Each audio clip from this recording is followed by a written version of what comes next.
السلام علیکم ورحمۃ اللہ وبرکاتہ۔ بسم اللہ الرحمن الرحیم۔ الحمد للہ رب العالمین، والصلاة والسلام علی سید الانبیاء والمرسلین، محمد وآلہ واصحابہ اجمعین، وعلی من تبعہ بإحسان الی یوم الدین۔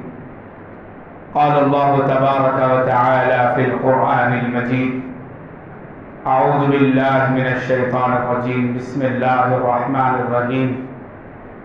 ان الذین یؤذون اللہ ورسولہ لعنہم اللہ فی الدنیا والآخرہ ولہم عذاب مہین۔ وقال اللہ تبارک وتعالی: انا اعطیناک الکوثر فصل لربک وانحر ان شانئک هو الابتر۔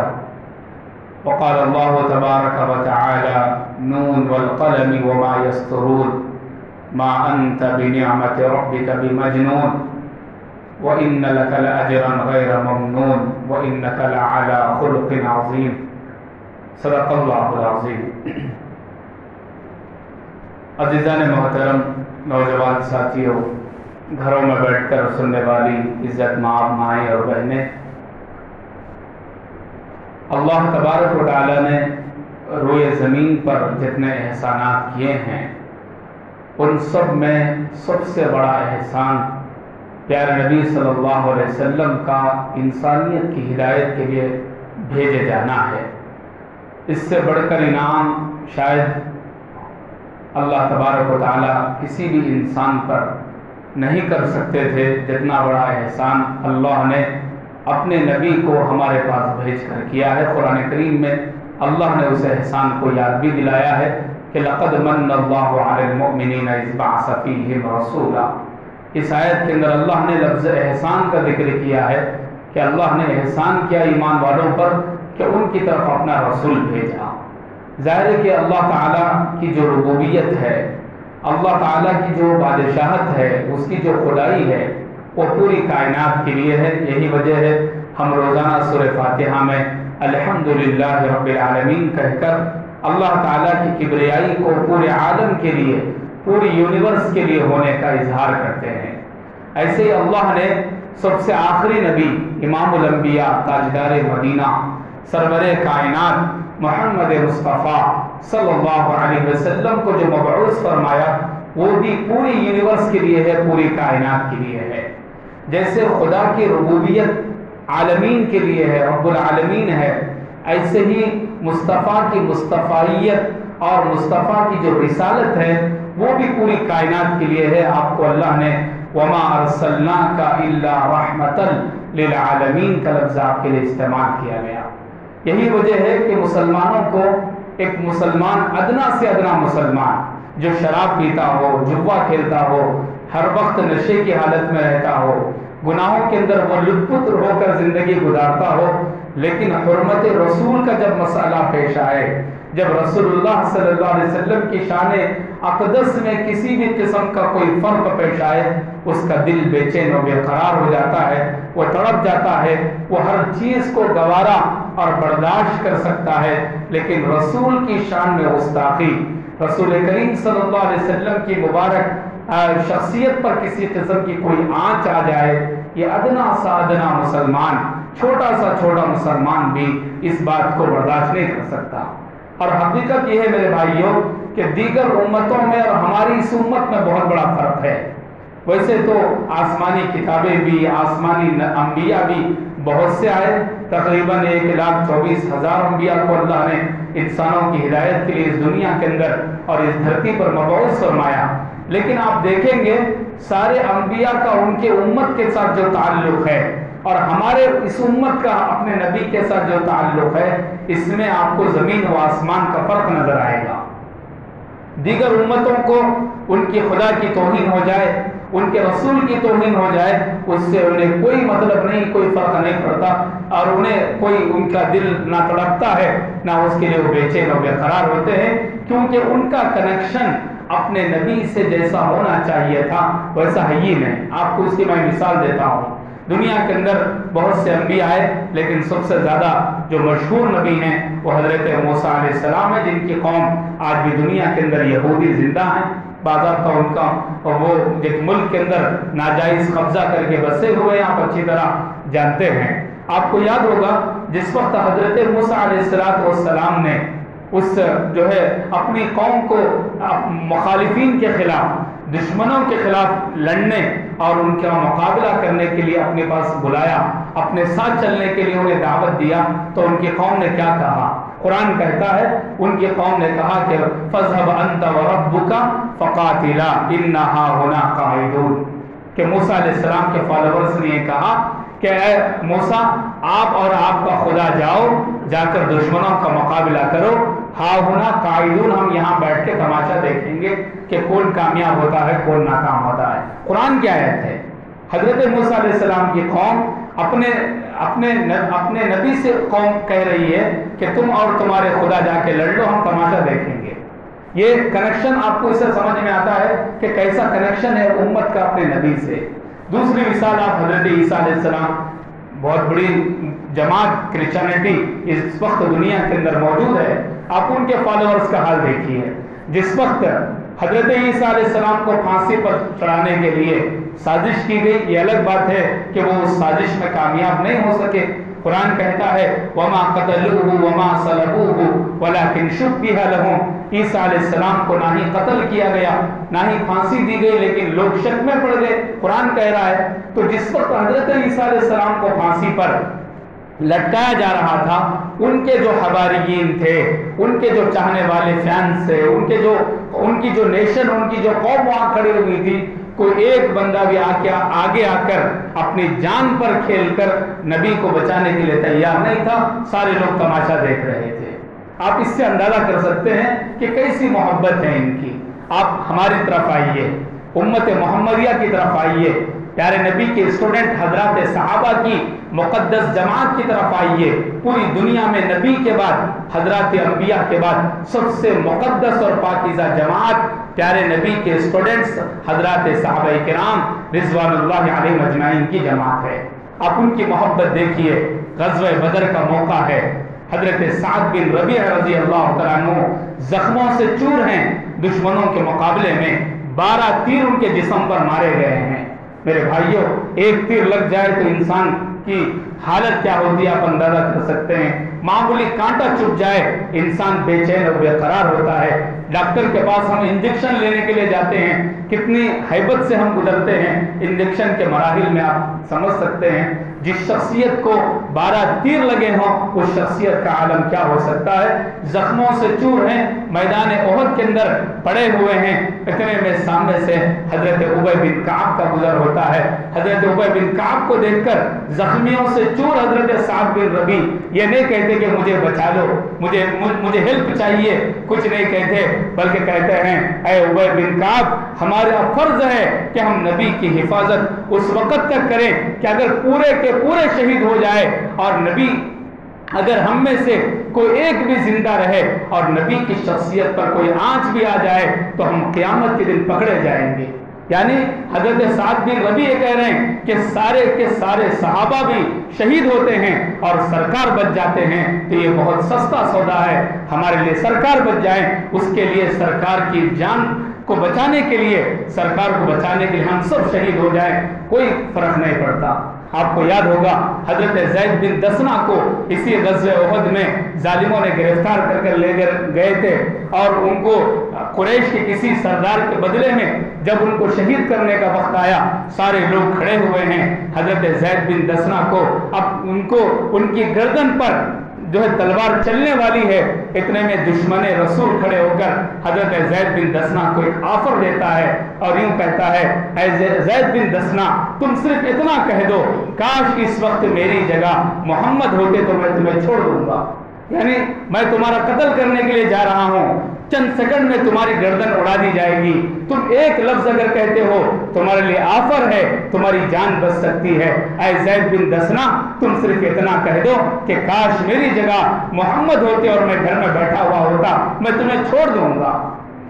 حضرت زید بن دسنا کا وہ اسٹیٹمنٹ سیرت رسول کی کتابوں میں محفوظ ہے. انہوں نے فرمایا اے دشمن خدا تو یہاں سرکار کے رہنے کی بات کیا کرتا ہے؟ مجھے تو یہ بھی پسند نہیں ہے کہ میں اپنے گھر میں اپنے اہل و عیال اور اپنے بیوی بچوں کے درمیان میں سکون سے بیٹھا ہوں اور میرے نبی کو کانٹا بھی چبھ جائے، میں اس بات کو بھی گوارا نہیں کروں گا. انہوں نے اپنی جان دے دی لیکن رسول کے خلاف ایک لفظ سننا پسند نہیں فرمایا. یہ محبت رسول کے بے شمار واقعات ہیں میرے بھائیوں. کتنے واقعات آپ کے سامنے بیان کیا جائے. حضرت پیارے نبی صلی اللہ علیہ وسلم کے متبنہ بیٹے حضرت زید بن حارثہ چھوٹے سے بچے ہیں. مدینہ المنورہ کے اندر یا مکہ المکرمہ میں وہ غلام بن کر آئے. حالانکہ وہ غلام نہیں تھے، کسی نے ان کی ماں سے چھین کر ان کو لے جا کر بازار میں بیچ دیا تھا اور ان کو خرید ہوتے یعنی بکتے بکتے حضرت خدیجہ الکبریٰ رضی اللہ عنہا جو کہ پیارے نبی کی سب سے پہلی بیوی اور قیامت تک آنے والے مسلمانوں کی ماں ہیں، ان کے بھانجے نے ان کو خرید کر جس وقت سرکار سے حضرت خدیجہ رضی اللہ عنہا کی شادی ہوئی اس وقت ان کو تحفے میں دے دیا حضرت زید بن حارثہ کو. اس سے پہلے کے بیانات میں آپ کے سامنے یہ بات بیان کی گئی ہے کہ اس زمانے میں انسانوں کی دو قسمیں ہوتی تھی. ایک انسان آزاد ہوتا تھا، ایک انسان غلام ہوتا تھا. جیسے آج کل کی مارکیٹ میں آپ پیسے دے کر کون سی بھی چیز خرید سکتے ہیں، ویسے ہی اس زمانے میں انسانوں کو بھی خریدا جاتا تھا. اور ایک مرتبہ آپ مارکیٹ میں جا کر انسان کو خرید کے لا لیے، غلام کو، وہ زندگی بھر کے لیے آپ کا ہو جاتا تھا. آپ چاہے تو اس سے کام کروا لیں یا کسی کو بیچ دیں، کچھ بھی کر لیں، اس کا کوئی پرسان حال نہیں ہوتا تھا. تو لہذا حضرت زید بن حارثہ کو جب حضرت خدیجہ کے بھانجے نے خرید کر اپنے خالہ کو شادی میں گفٹ دے دیا تو وہ سرکار کے گھر میں آ گئے. سرکار کے گھر میں رہنا شروع کیا کیونکہ حضرت خدیجہ کا نکاح سرکار سے ہوا تھا. تو لہذا حضرت خدیجہ نے سرکار کو وقف کر دیا حضرت زید بن حارثہ کو کہ آپ اپنی خدمت اس بچے سے کروا لیجئے. وہ سرکار کے ساتھ رہتے تھے، سرکار ان کو بیٹا بیٹا کہتے تھے. ایک دن ایسا ہوا کہ مکہ المکرمہ کے بازار میں حضرت زید بن حارثہ کسی سامان کو خریدنے کے لیے گئے. اتنے میں ان کے قبیلہ جو کہ ملک یمن کا رہنے والے تھے، وہ وہاں سے ان کے قبیلے کے کچھ لوگوں کی نظر حضرت زید بن حارثہ پر پڑی. ان لوگوں نے کہا کہ یہ تو زید ہے، حارثہ کا بیٹا، یہ تو وہی ہے. تو لہذا انہوں نے فوراً بھاگ کر آ کر کہا کہ بچے تجھے پتا بھی ہے جب سے تو گم گیا ہے، جب سے تیری ماں سے تجھے چھینا گیا ہے، تیرے ماں باپ کا رو رو کر برا حال ہے، وہ زندہ رہ کر بھی موت کی بھیک مانگ رہے ہیں، چلو ہمارے ساتھ چلو، ہم تمہیں لے کر جاتے ہیں. تو حضرت زید بن حارثہ نے ان کے ساتھ چلنے سے منع فرمایا اور انہوں نے انکار کیا کہ میں تمہارے ساتھ نہیں چلوں گا. یہاں تک کہ وہ لوگ واپس ملک یمن گئے اور جا کر حضرت زید بن حارثہ نبی کے منہ بولے بیٹے ان کی خبر جا کر انہوں نے ان کے والدین کو دی. ان کے والدین بے چین و بے قرار ہوئے.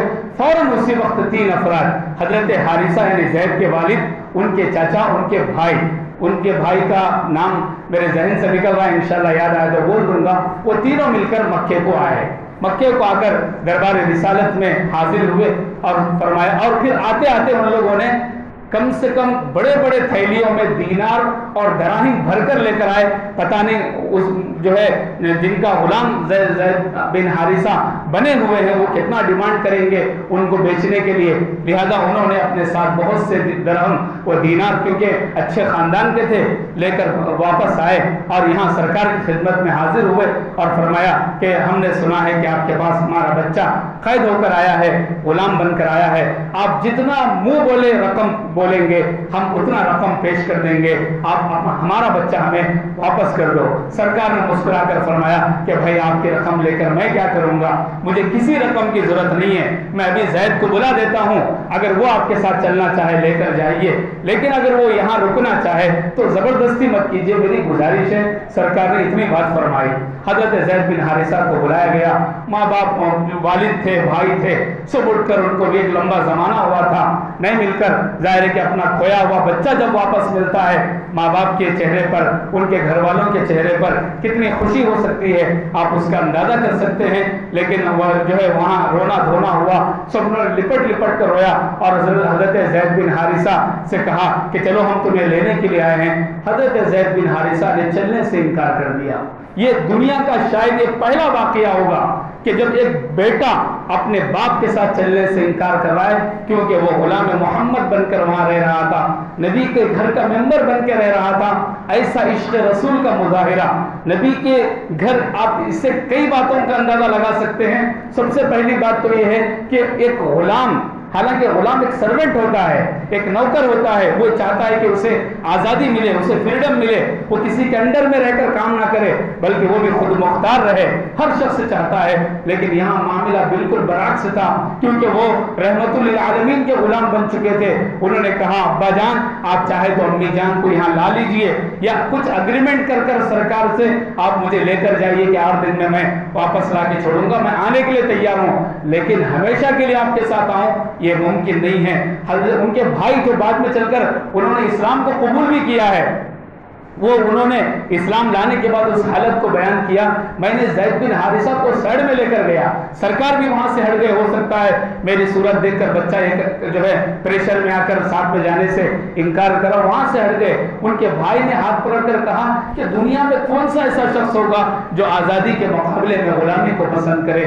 یہاں مصطفیٰ کی غلامی تھی، ظاہر ہے کہ مصطفیٰ کا غلام بھی دنیا کے سب سے بڑے بادشاہوں کے مقابلے میں بھی اس کا مقام بہت زیادہ بلند ہوتا ہے، تو لہذا ایسا ہی ہوا، انہوں نے ساتھ چلنے سے انکار کیا اور پھر وہ لوگ مایوس ہو کر وہاں سے واپس لوٹ گئے۔ میں بتانا یہ چاہ رہا ہوں میرے بھائیوں کہ محبت رسول اور سرکار سے جن کا تعلق جب بنتا ہے، کیسے انہوں نے اپنے زندگیوں کو سرکار کے نام پر وقف کر دیا ہے۔ آپ کو یاد ہوگا کہ جس وقت غزوہ جو ہے تبوک کا واقعہ پیش آیا تو اس وقت میں سرکار مدینہ المنورہ میں پہلی مرتبہ آپ نے عام چندے کا اعلان کیا کہ بہت لمبا سفر ہے، ملک روم تک جانا ہے سفر کر کے، لہذا اس کے لیے سارے صحابہ کرام نے اپنی طرف سے جو بھی ممکن ہے سامان لا کر پیش کیا، اور پھر اس وقت جو ہے انصاریوں کی طرف سے سرکار یہ چاہتے تھے جو لوکل مسلمان ہیں وہ بھی اس جنگ کے لیے ہمارا ساتھ دیں۔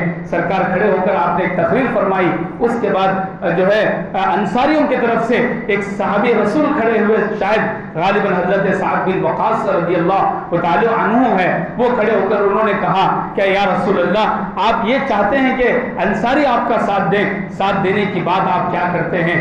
اگر آپ ہمیں یہ کہہ دیں کہ کسی جا کر تم سب کے سب اسی وقت کسی کنویں میں کود جاؤ، ہم کسی آگ میں کود جاؤ، آپ کے ایک اشارے پر ہم اپنی جانوں کا نذرانہ پیش کریں گے۔ یہ محبت رسول کے مظاہرے حضرات صحابہ نے، حضرات اولیاء نے اور مسلمانوں نے ہر زمانے کے اندر دیے ہیں۔ جیسا کہ میں نے کہا کہ مسلمان سب کچھ برداشت کر سکتا ہے، لیکن ناموس رسالت پر آن چاہے، رسول کی شان میں گستاخی ہو، یہ ممکن نہیں ہے۔ اور آپ ایک بات اچھی طرح جان کر اور سمجھ کر چلیں کہ جو بندہ بھی نبی کی شان میں، صحابہ کی شان میں، حضرات خلفاء راشدین کی شان میں، حضرات اولیاء کی شان میں یا نیک اللہ والوں کی، علماء کرام کی شان میں گستاخی کرتا ہے، ان کے خلاف بدتمیزی کے الفاظ کہتا ہے، آپ اس کا ڈی این اے کروا کر دیکھیں، وہ 100% حرامی نسل ہوتا ہے۔ اور یہ بات کوئی ایسا جذبات میں آ کر ایموشنل ہو کر کہنے والی بات نہیں ہے۔ آپ کو یاد ہوگا ولید بن مغیرہ مکہ المکرمہ کا سب سے بڑا فاسق و فاجر آدمی،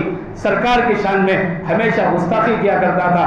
سرکار نے اس کے بارے میں قرآن نے کہا سورہ قلم کے اندر کہ عتل بعد ذلک الزنیم، یعنی وہ انتہائی بد نسب یعنی حرامی نسل ہے۔ حضرت جو ہے ولید بن مغیرہ مخزومی، اس نے تلوار اٹھائی اور اپنے ماں کے پاس گیا اور جا کر کہا کہ محمد نے میرے بارے میں جتنی برائی کو کہا ہے کہ میرے اندر یہ فالٹ یہ فالٹ یہ فالٹ ہے، وہ سب میں ایکسپٹ کرتا ہوں۔ پورے سورہ قلم کا آپ ترجمہ پڑھ لیجیے جا کر، اس کے اندر اس کی پوری جنم کنڈی کو، ولید بن مغیرہ کے جو کہ گستاخ رسول تھا، اس کی پوری ہسٹری کو وہاں بیان کیا گیا ہے سورہ قلم پارے 29 میں۔ ان میں سے ایک لائن یہ ہے جو میں نے ابھی آپ کے سامنے سنایا کہ اس کو یہ کہا قرآن نے کہ وہ حرامی ہے۔ تو جو ہے ولید بن مغیرہ اپنے ماں کے پاس گیا اور یہ کہا کہ محمد نے جتنی باتیں میرے بارے میں کہی ہے وہ سب میں ایکسپٹ کرتا ہوں کہ میں ایسا ہوں، لیکن ایک بات کو جو ہے صحیح ثابت کرنے کے لیے اے ماں تیری تصدیق کی ضرورت ہے۔ اس نے تلوار رکھا اپنی ماں کی گردن پر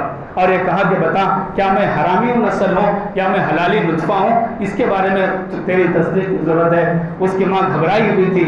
ولید بن مغیرہ کی آپ تاریخ اٹھا کر پڑھ لیجئے۔ اس نے کہا کہ ہاں بیٹے، ایک مرتبہ ایسا ہوا کہ میری جب شادی ہوئی تیرا باپ نامرد تھا، اس کے اندر اتنی صلاحیت نہیں تھی کہ وہ اولاد کو پیدا کرے، لہذا ایک مرتبہ وہ کسی ملک شام کی طرف گیا تھا سفر میں کاروبار کے سلسلے میں۔ اس وقت میں نے اپنے چرواہے کے ساتھ بدفعلی کی، برا کام کیا، جس کے نتیجے میں تو پیدا ہوا۔ تو میرے بھائیوں، یہ بات کوئی ایسی جذبات میں آ کر کہنے کی نہیں ہے۔ بندہ علماء کی بدتمیزی، اولیاء کی بدتمیزی، علماء جو ہے نبیوں کی بدتمیزی، صحابہ کرام کی شان میں گستاخی اور خلفاء راشدین کے خلاف بدزبانی اسی وقت کرتا ہے جب کہ اس کا جو نطفہ ہے وہ حرامی ہو، ورنہ ایک بندہ صحیح نسب سے پیدا ہوا ہو، جس کا نسب پاکیزہ ہو، اس کی زبان پر نبی کے بارے میں کوئی غلط الفاظ نکلے، صحابہ کے بارے میں کوئی غلط الفاظ نکلے، خلفاء راشدین کے بارے میں غلط الفاظ نکلے، امہات المؤمنین پیارے نبی کے ازواج کے بارے میں غلط بات نکلے،